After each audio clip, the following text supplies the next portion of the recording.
I'm gonna try to keep this short. I'm going to try to keep this short. I don't want to talk like this in my videos so people think I just talk like this all the time, like as if I can't enunciate. So if I talk like this, then what I'm about to say wouldn't seem so bad or crazy. I won't be defined or simply what I say or talk about. I was recently watching a gameplay, and it had to do with like empathy and a lot of like true colors and like interesting things that I felt were applicable to my life and my personal self. So like the main character is like a girl who feels like she's just like mad sensitive, basically. Like she can feel people's feelings and shit. And I'm not gonna say that's me, everybody. You know what I'm saying? Like straight up, because I'm pretty sure a lot of people feel that way to a certain degree. Anyway, I just wanted to bring this up. Why? Because why not? I felt like a lot of my videos cover things that sometimes I myself haven't been through. So it's just odd sometimes when she's talking about stuff like this. Do you know about anything? And if you don't have this, then how do you know? You never had, or like you've never even been there. It's like I feel like people can feel feelings and understand where people are coming from, even if they haven't literally been in their shoes. Now it's a lot easier to understand where people are coming from if you've been through something similar to what they've possibly been through. It's really easy, duh. But then it's like there's people that you're gonna run into sometimes, and it's like they're just who they are. They've been through stuff, and it's like I personally have never been through that, but I feel for you. You know what I'm saying? And that's like a little connection thing. But anyway, I feel like most of my videos cover things that I myself may or may not have been a part of once upon a time, and that's because something in me be calling me to talk about that day. But today I decided to kind of maybe talk about a little bit of the time that I was in the hospital for like something that I classified as personal. The year is 2020. I was 20 years old,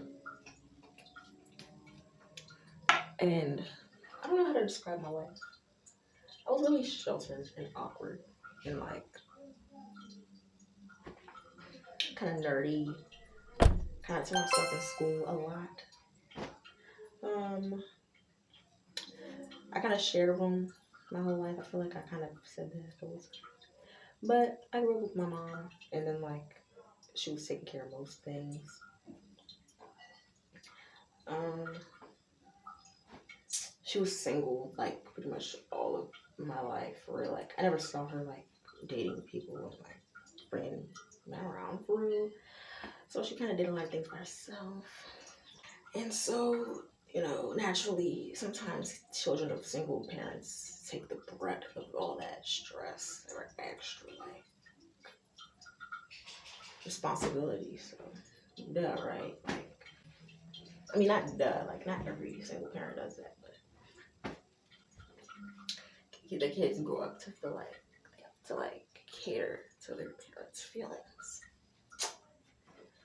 So, I grew up kind of feeling like that. Like, I feel like, in a nutshell, my mom used to take her anger out on her kids a lot. I felt like that. I'm not gonna say she did, because at the same time she would be super loving, super giving, super caring, super daring, super great. Like literally no jokes. Like I literally loved my mom. However, I learned love the way I learned it. So I love her. I think I love her. Like when like something is kind of like bad for you, like pizza, but you love it anyway. Some people really, really, really would like live their life eating pizza like every day if they could, because that's what they love. They love, like to smoke, we like to do whatever it is. Like it could be anything. It could be coffee. It could be exercise. It could be anything. It could be sleep. It don't matter. When I tell you, every morning I will be woken up by this woman who had a work shift from the previous night. She worked nights. She would come home in the morning right before it was time to get up for school and be like loud and yelling and like angry and like I don't know, whatever traffic she just got out of, or like, you know, she was the type of individual that had road rage. And then basically she took her anger out on her kids. Like if she went through something, if she dropped something in the kitchen, for example, she would feel like people in the room 50 feet away from her or hundreds of feet away from her had something to do with that. Like she would be like verbally yelling her name and acting like you caused her to drop that, or like she was basically the type of person that was stressed to the point where it was like if she was a color, she was walking around like red. But long story short, I was not the most open about my feelings ever, really, like unless I was like texting a little fling or a little boyfriend. I would really be barely sharing lots of feelings for like it would be like surface level, or it would be like cutesy. It was never like I'm just in love, or like it was never like at the depths of my core I would die for it, or like, you know what I'm saying. It was never like me expressing these deep things for people. I would just show my love through everyday things. Like I would just be friendly, or just more talkative, or like blah blah blah blah blah blah. I was just like, obviously I would say I love you to people a lot more easier before this event, but you know, anyway, it was not ever really the most expressive, like, and I mean that on a literal sense. Like I would barely really um, talk to many people in my family about how I'm feeling or stuff like that, because for one, I felt like it didn't matter to stop what we need to do. Mind you, my mom was a single mother, so she kind of raised me and my siblings, who were mostly girls in the house, to handle yourself, take care of yourself, or at least have that drive, you know what I'm saying, like work, or like do this or do that, or et cetera, whether you can or not, right? So like growing up, she taught us, or me, to not be needing a man. So let's think about how that would sound to little girls growing up, like that probably didn't have their dad around, or like the dad was maybe around and she just was always talking bad about them, or et cetera, et cetera. And basically, a scorned individual trying to make their experience how they should view life, right? That's just one slice of the pie. We grew up to be hard bodies. Like, no, you don't need to be super, like, vulnerable with a man, especially. But, like, just with people, because people take advantage of your feelings. That's what she kind of basically taught us and showed what would happen, like, through her life and the outcome of her life, right? And it wasn't like, oh, the door could be open or the possibility of things being positive is there. It was like a straight failure. Like if you were to be vulnerable with a man, that was what she taught me a little bit, basically. Like she didn't literally say that, but through her being for real, like through everyday things, through like that type of thing. It just was clear what she was implying all the time. So I grew up with this like warfare, like if I should be like super independent or super needy, because that's what she thought. If you weren't super independent, you were just super needy, and then you're not going to be respected or like really cared for. You're going to be stepped on, taken advantage of. Well, if you're too hard and too cold and stuff like that, people are gonna think everything's okay, and they're gonna like not try to help you and leave you alone. So when you look at it, so black and white, it's like, well, yeah, if you're gonna choose to view it that way, it's either one or the other. It's like, there is definitely a gray area. However, it's hard for people to find that gray area when all they've seen is black or white. So it's like, even if I were to flip sides, I would still be on the same type of thing. Just on the other side. So she figured it's better in the long run to be at least be a woman that can take care of yourself, because then you always have an upper wing. Like, a man can't hurt you. And let's be honest, men can be scary. It's like naturally. We get it right. To boil the story down, there's all many types of reasons why she raised her children to feel that way. So eventually, when people start needing therapy for different things, you know what I'm saying, over time things add up and accumulate, like feelings and dynamics and things that are really clearly obviously unhealthy. It just kept going and going and going, and we're normalizing it and like living like that and like that. It's like, obviously at some point something was gonna like give, like, you know, basically like a car on four wheels and one, there's too much weight on one side, or there's something going on right here. Like eventually the car can really hold so much. So basically, eventually people started getting therapy, and when I was like 18, she allowed, mind you, this was really necessary, but she allowed me, I'm gonna speak for myself, but it wasn't just me, but she allowed me to go to therapy because she was scared that we would go to therapy. I'm sorry. She was scared that I would go to therapy and talk about things that I went through, like, or just how I was feeling, because it would make her feel like she was a bad person or being a bad parent. But first of all, feelings are not facts, right? And then even so, facts can always be proven right or wrong, or like science is not like a straight line for real. That's what people, you know what I'm saying? Life is also not a straight line. So if somebody's talking about their feelings, you shouldn't take any of that personally. It's literally only their opinion or feelings. It's never facts. Whether they rich or poor, whether they got a degree or not, it's always just an opinion. I started going to therapy. I was like 18. I went for like a couple weeks. I liked the therapist, but then I didn't, because I don't think it was that I didn't like the therapist. It just felt like it was a woman. It was a foreign woman. My mom was a foreign woman.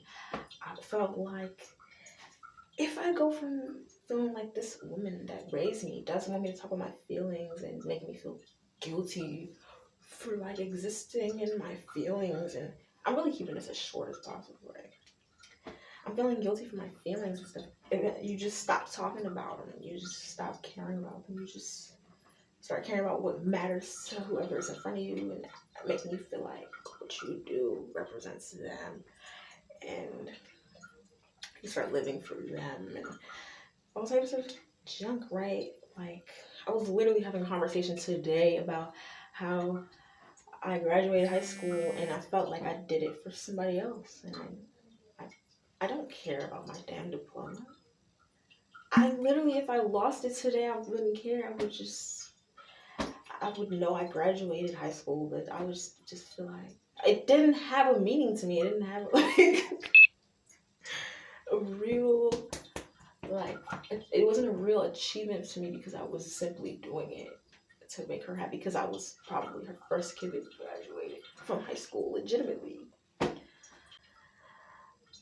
You feel like you start living for other people or living for somebody and you feel like you don't have a purpose. You didn't build a purpose. You didn't find one per se. I feel like I found one now, by the way. But I was going to therapy for a couple weeks and I'm talking to this therapist that's a woman and it was just feeling like, oh, I'm scared, I'm triggered because if she starts questioning things or my feelings, I'm scared it could go like south really fast. Like it's hard now. I'm telling myself I need to talk to women because talking to women previously was like a brick wall. It was like you're about to make me feel some type of way, and it's not my fault.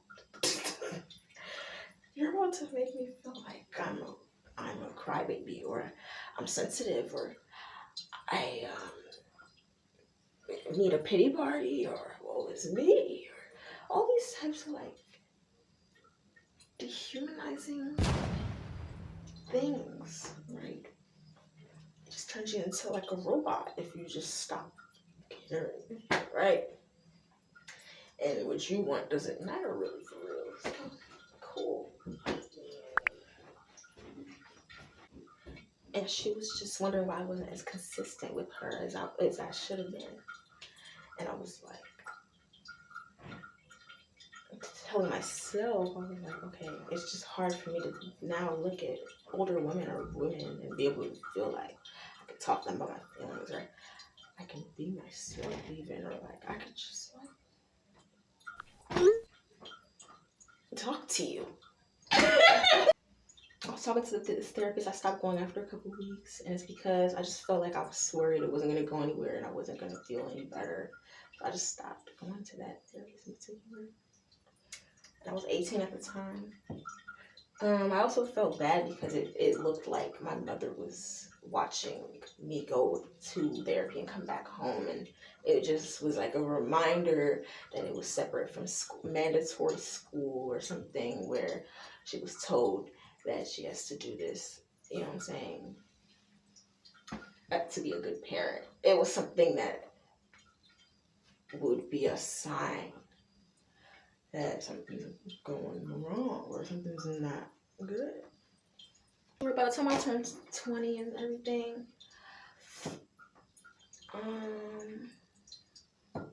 she got cancer and stuff like that. She fell ill. She smoked cigarettes, like basically 2 packs a day. You know where that takes you. So by the time I turned 20, she got ill early in the year. And long story short, she made it feel like, oh, the cancer was only happening to her. Or like, she was the only one going through what she was going through while watching her hair fall out and different things happen. She felt like, oh, she's the only one that's dying, or like, so nobody else was allowed to feel like sad or anything. She didn't want to tell many people she had cancer. I guess that was a pride thing. So basically, people were just walking around eggshells, like walking on eggshells around her, like, and it was hard because yes, you do grieve somebody before they die, like you do, because you're basically just watching it happen, and then it's like she didn't really go anywhere for it, so it's like really literally just like I was really home with her a lot, like throughout the years that she was alive, or like the 2 years after like the diagnosis, like I was home a lot. Like I was working, I was trying to work, but then I would really stay home because I was having hella panic attacks. I could literally barely work because they would be like, "Why are you crying?" And I'm like, "My mom's at home dying." But I'm like, "What am I working for? What am I living for?" Like, anyway. By the time she was like diagnosed with cancer and all that was happening, and people started dispersing and doing what they needed to do. Anybody that lived with us and lived at that home, it was just like, it was basically falling apart. So the dynamics were falling apart. She was like slowly dying. She was not making it any easier by telling people like, I'm dying. And obviously she's scared. Like, so it was stressing people out. People are stressed and tired and angry and sad about life. So by the time it's like the middle of the end of 2020, the end of 2020 for real. This is like right before the election. I was watching a sibling and her get into an argument. I don't know what set me off like this, but I did kind of struggle with like feelings like this very sporadically throughout my teens. So like when I was like 14, I wrote like a little notes, but I didn't keep it. I threw it away. And then when I was like 18, 17, 17, I really wasn't feeling okay. 16, 17. By the time I was like 19, I started feeling better and stuff because I was smoking weed and all that. So by the end of 2020, this is like months after she gets diagnosed, and we're seeing the effects now. She's arguing with my sibling, and my sibling, I think she was just saying like something along the lines of like, you're just making it hard to live with you, or like do things for you, blah, blah, blah, or something. And it was just like, blah, blah, blah.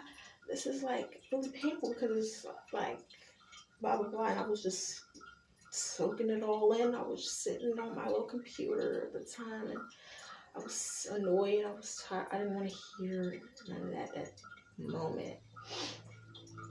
Nobody knew I was really feeling this way, like feeling like that up to here. Because that argument had nothing to do with how I was feeling. It just made me snap. Like, I just wanted to get away. And a lot of things that I was hearing was just triggering and tiring. So I just decided to like basically call that number that was like necessary for people to call, or is necessary for people to call if they feel some type of way, like if they feel like they're gonna do anything impulsive or do some dumb shit, right? And I did that when I was 20 years old, after all this blaring arguing. And I was like, I think I was like shook up, and I was like barely clothed. I think I tried to take a shower or something, and I don't know how I called them, like if I called them in the bathroom or like when I did it, or like, I don't know. But by the time I got to my apartment, it happened all so fast. By the time I got to the apartment, I was like kind of half clothed, and I was like, I didn't get to like brush my teeth or anything yet. I think I just knew I needed to do that, but I just was like,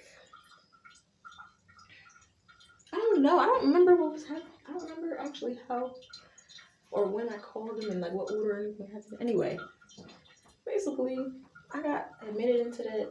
I was like asked a million questions and how I was feeling. I was really honest about how I was feeling. I was feeling really down. I then like drained.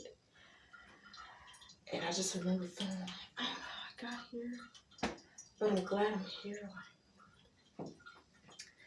Because I was really feeling all these things that I told you I was feeling. I didn't want it to seem like I was just trying to get away. No, I really was feeling that way. I just didn't want to look like I was feeling that way.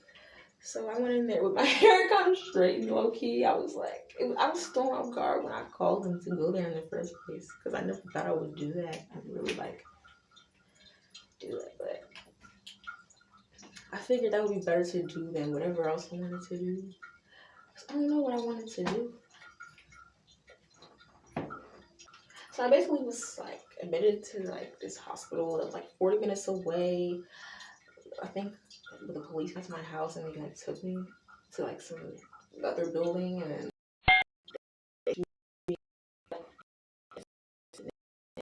before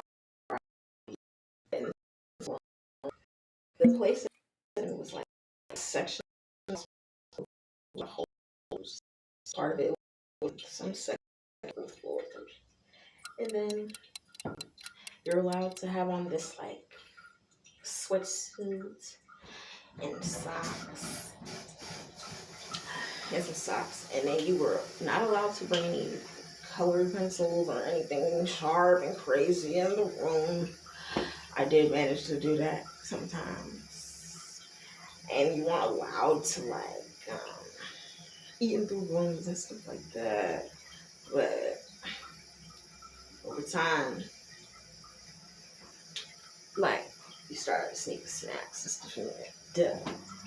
Or like basically you had to go to this group therapy thing like every couple days. You had to come eat when it was time to eat. You had to like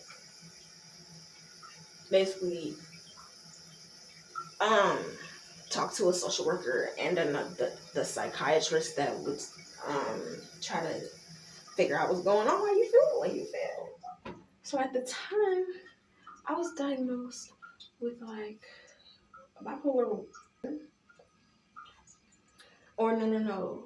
Basically the bipolar depression, not like the mania. So I was diagnosed with that, the depression one. I don't know which one it is. I'm gonna fact check. But this is like basically when I was. Admit, I'm gonna see if I can find the picture. I did manage to take a picture before they took your phone, and they had your phone the entire time you were there, like admitted. So you get to be on it a little bit before they really start their little process, and you don't have it until you're released. And you're released after a minimum of like 5 days or like a week. But at that time they're trying to release you, they have to see if you're okay. So they keep checking on you and they keep asking questions and certain things, and it's like it felt like if you were to act up or like start showing signs of like not being able to be released, then they would have a reason to keep you there longer. Some people that were already there were like, yeah, they just keep trying to find reasons to keep us here. And I don't know who's believe like that. But anyway, I got out in like 5 or 7 days because I wasn't really like trying to literally do anything to myself. I just was feeling like not trying to move with society at the speed that society moves at or do really much. I was really, really sad, like basically. So while I was there, I really met interesting people and stuff, like nurses that were really encouraging if they saw me doodling something, or like patients even that would be encouraging. And if they saw me doodling something or writing something, I was really to myself. Of course, that's how I am most of the time. I met some people and stuff like that. In group therapy, there was like this music therapy part where everybody was allowed to play or request a song that they wanted to hear, and I got to play 2. They gave me the aux for 2 songs, not 1, 2, because all the other songs people were playing was just like obviously like very specifically like handpicked for like a mood, and I was trying to clear the room of like any feelings. Like, so the music that I picked was kind of like hippie like and shit, and then everybody was looking at me like, okay, boomer. And everybody else was playing like regular current date music. And I just felt like such an outcast in a place where you're supposed to not. Anyway, when I was diagnosed with that bipolar thing, I didn't really believe it because I feel like it's such an umbrella term. Like, it's so like simple to say someone's bipolar, like if you just notice their mood is up and down. But I guess that specific one does tailor to like the lows being lower or like a longer duration, and then like the highs being basically like a firecracker moment versus like anything else that's more complex. But I guess I didn't talk much about more of what it is or how I was feeling for real. I just kind of boiled it down to certain black and white things because I didn't want to like make my mom or my household or my life sound bad, because I also wanted to make sure I was talking about good things too, right? So, long story short, I started taking this medicine, this mood stabilizer. Do not take your medicines and mix it with any substances that you take outside of your medicines. Okay? Anything that you were doing before, don't mix it with whatever them type of places get you. Okay? I learned that the hard way. Okay? Just don't. Don't knock any solutions until you try it. Like, I was never the type of person that felt like F therapy or like F streets or like F, when I say streets, basically people that try to self-medicate. I was never the type to like judge either or like a mixture, but I'm saying don't mix the different grade or schedule medicines with any substances. That's what I do, right? Just don't. So then, by the time I'm basically done taking their concoction of medicines for the amount of days, and they got to monitor how it was making you feel, and you had to update how you were feeling when they're done with their diagnosis, and they give you these certain medicines, and you take that for a couple of days, and you tell them how you're feeling, and you get to leave because you get to show that you're ready to live life. And so it was kind of cool, because right before I got in there, I got to vote for the first time, and I'm a black girl, so I just felt like my mom got to see me old enough to vote before she died. That's so cute to me, alright? That's just cute to me. Like, the only time I voted for anybody or did anything, I went by myself because she was sick. I went by myself. I took my little self in the rain. My hair was all done. I didn't care my hair was done because I was like, it's my first time voting. I have to do this. I'm finally old enough. If I don't, that's weird. That's what I was telling myself. I just wanted to, like, you know what I'm saying? And do that for her or whatever. Anyway, by the time I got out and I was really on the medications and stuff, I felt good. I felt great. You know what I'm saying? It was just weird that they made you take it, though. Like, in front of them. Like, you had to, like, come up to this kiosk, and when they called your name, you had to do that, and they would call your name. And everybody would be lined up taking their medicines. And basically, by the time I got out and I was taking the medicines regularly, they give you the prescription, you know. They gave you all that information that you could take to the pharmacy, and then they give you refills when you needed it. So I was doing that for like a month or two. And then the only reason I stopped taking that ish is because it felt uncomfortable to feel like myself again. Like, when I had first started taking that ish, I felt like my brain had a scrub, like a reset. I felt like I hadn't felt since I was like 14 years old. Like, I felt like I was seeing life through like new eyes, or like a perspective that was like lighter again. Like, it wasn't so open and like anything like that. I felt like I could see life like through like a little cute filter again. But I stopped because I was scared, because I had already been so used to seeing the dark side of life. So it felt odd feeling good.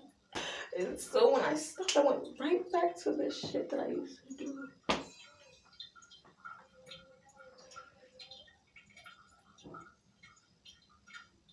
Tell me why.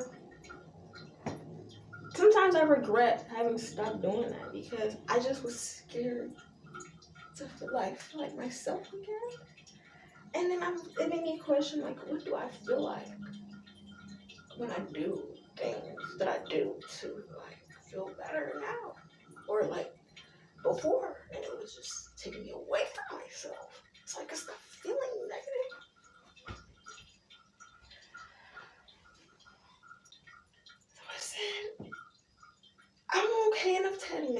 myself. I was saying at the time, but by the time I had stopped and I was making my choices and all that, it was too late. In my head, it was too late. It's never too late. You know, it's never too late. Don't feel weird or bad if you have to like take certain things to be okay. Like type shit. It's okay to like not be okay because you're not. Nobody's gonna be judging you. Like what I just said is what a lot of people would probably want to say if they didn't have like a bad reaction to certain medicines or whatever. But I didn't really have a bad reaction to certain medicines. I had a bad reaction to me trying to have my cake and eat it too. For real, for real. And sometimes I just wish I could go back to those days when I was like under my mom's insurance and like everything was a little easier to kind of make mistakes and do things and feel things and I could fall back in mommy's basket and everything's fine type shit. But you know, after she passed away and all that, I felt like here's grief. So I just let myself grieve, but I still think about those days. And if I had a time machine, or like, basically what I'm saying is, I wasn't really ashamed of like the things that I was doing to feel better. Like in the long run, for real, I was just more so like scared to really drop the things that I used to know, because it always worked. But currently, nowadays, to be honest, I be feeling like as time passed and I kept going those ways and doing those things, it didn't really change how I feel for real. It just helped me feel it less. So the more less I feel, it's just like bringing to my attention when I did feel like really good. So it was all I can always say it was like around that time, and then before my mom got ill, which was when I was like basically young. So I'm like, damn, you know, young people don't have access to like any type of like things that maybe adults might have easier access to. So I just wanted to be honest and vulnerable and like cool and real and like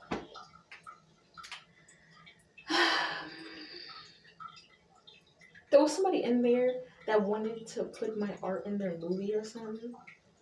And then I was really inspired to do art from that hospital visit, basically. So I actually like that story because it really got me into art. Like I just was seeing like this like glass window in my room that I was staying in. And so it just inspired me to do art like that, like colorful and like geometric and weird. In a story, and you know what I'm saying? Like it's making sense.